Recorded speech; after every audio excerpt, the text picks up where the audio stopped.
बिस्मिल्लाहिर्रहमानिर्रहीम। मैं मोहम्मद इशफाक सागर हूँ। आप मेरा यूट्यूब चैनल देख रहे हैं सियासी मुनाजरा। ज़िमनी इंतखाबात हुए हैं, पीटीआई वाले जश्न मना रहे हैं कि जी इमरान खान जीत गया, फिर से वज़ीर आज़म बन जाएगा। अब मेरी वीडियो को गौर से देखिएगा, मैं आपको ये सबूत देने वाला हूँ कि शिकस्त पीटीआई की हुई है और ये जीत पीडीएम की हुई है। इसका फ़ायदा सरासर पीडीएम को पहुँचा है, हुकूमत को पहुँचा है।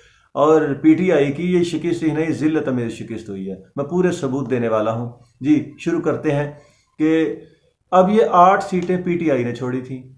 वो अली मोहम्मद खान, वो जैन कुरैशी वगैरह वगैरह पीटीआई के उम्मीदवारों ने ये इस्तीफे दिए थे, 8 सीटें छोड़ दी थी। यानी कि उनके ये जो 8 वोट कौमी असम्बली में थे, इन्होंने इस्तीफे दे दिए।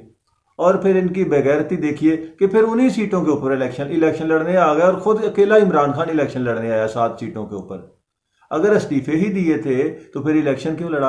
अगर इतनी ही अकड़ थी तो तमाम तर कौमी असम्बली की, सूबाई असम्बली की जो तुम्हारी नशिस्तें हैं उनके ऊपर इस्तीफे दो। और अगर इस्तीफे दे दिए तो फिर इलेक्शन लड़ने क्यों आए? अब उससे अगला नुकसान देखिए कि जिन लोगों से इस्तीफे दिलवाए उनकी इज्जत तो खाक में मिल गई कि उनको घर बिठा दिया, अब उनको सीटें भी ना दी और अकेला इलेक्शन लड़ रहा है। फिर देखिए कि सबसे बड़ा नुकसान जो इसने किया वो क्या है कि अब इमरान खान 7 नशिस्तों पर इलेक्शन लड़ रहा था, जिनमें से 6 पर वो जीत गया है।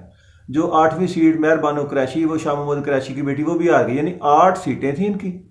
इनके 2 वोट पीडीएम को मिल गए, यानी उनके 2 वोट मजीद कौमी असम्बली में बढ़ गए, उनकी ताकत मजीद बढ़ गई है। अब इनके जो 8 वोट थे वो कम होकर रह गए 6। अब 6 में से इमरान खान जो मियाँ वाली पुरानी सीट है जिसके ऊपर वो वजीर आजम भी बना था, अब उसको भी छोड़ेगा।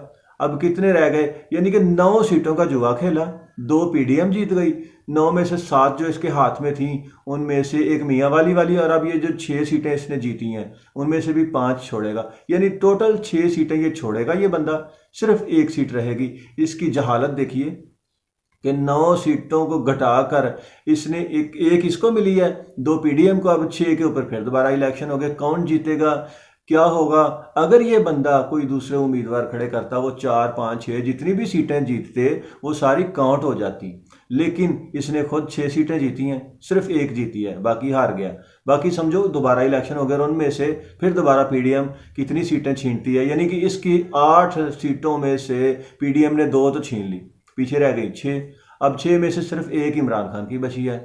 यानी ऐसा जाहल तरीन सियासतदान, ऐसे जाहल तरीन उसके सपोर्टर्स आज तक इस कायनात में, इस वर्ल्ड में पैदा ही नहीं हुए। यानी कोई ऐसी कौम दुनिया में है ही नहीं ऐसी जाहिल कि जो इसे कोई इसको समझाता कि खान साहब जब इलेक्शन ही लड़ना है तो जीती हुई 8 सीटें क्या हमें तकलीफ देती हैं, रहने दो, क्यों इस्तीफे दिलवा रहे हो? फिर इस्तीफे दिलवाए, फिर उसके बाद क्या किया कि इलेक्शन लड़ा। यानी 9 सीटों को गवा कर 1 हासिल की, 2 मुखालिफिन को दे दी और 6 को फिर पेंडिंग छोड़ दिया। ऐसा जाहिल सियासतदान ये क्रिकेट की बड़ी मिसालें दिया करता था। ये इसने सेम ऐसे ही किया है कि ये क्रिकेट का मैच खेल रहा है और इसके पास कोई जो इसके 11 खिलाड़ी हैं ना, यानी सूबाई असम्बली की भी 3 सीटें थीं जिनके ऊपर 2 पीटीआई और 1 नून लीग जीती है। अब ये 11 खिलाड़ियों की जगह पर अकेला ही आ रहा है बैटिंग करने, बॉलिंग करने, फील्डिंग करने।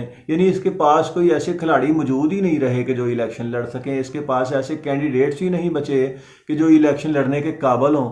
तो इमरान खान अकेले को इलेक्शन लड़ना पड़ रहा है। अब आगे जो आम इंतखाबात होंगे तो क्या अब इमरान खान पूरे पाकिस्तान में खुद ही अकेला इलेक्शन लड़ेगा? लड़ ले, फिर 1 सीट बचेगी, जितनी भी जीतेगा। बहरहाल ये इसकी जहालत है कि इसने, यूँ समझ लें कि इसने क्रिकेट के कप्तान ने तमाम तर अपने खिलाड़ियों की जगह पर उनको साइड पे हटा के अकेले बैटिंग की। 9 में से इसने 7 इनिंग्स जो है ना वो खेली हैं, 2 में वो क्लीन बोल्ड हो गया। अब जो 7 इसने खेली हैं, सबसे पहली मियाँ वाली इसकी इनिंग जो है वो काउंट नहीं होगी, वो 0 हो जाएगी। उसके बाद जो इसने 6 इनिंग्स कल खेली हैं उनका क्या होगा? उनमें से भी 5 0 हो जाएंगी।